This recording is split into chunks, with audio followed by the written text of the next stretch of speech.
Hello friends, evening time I was feeling light hungry, so मैं सोचा थोड़ा दही तड़का सैंडविच बना लूँ।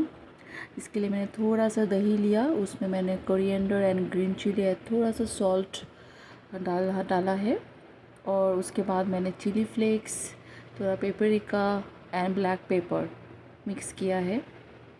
उसको अच्छे से मिक्स करने के बाद 2 स्लाइस ब्रेड लिया है, उसमें ये मिक्स मैंने ब्रेड के अंदर डाल के थोड़ा नॉन स्टिक में हल्का सा घी लिया है। फिर उसमें ब्रेड को मैंने अच्छे से फ्राई किया है।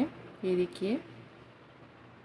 देखिए थोड़ा सा घी डाल के मैंने ब्रेड में वो जो योगर्ट बनाया था उसका मिक्सचर डाल के फ्राई कर रही हूँ 2 से 3 मिनट, दैट्स इट।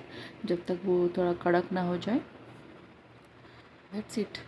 उसके बाद ये देखिए, it's looking so yummy and filling for quick hunger. Thank you for watching, bye.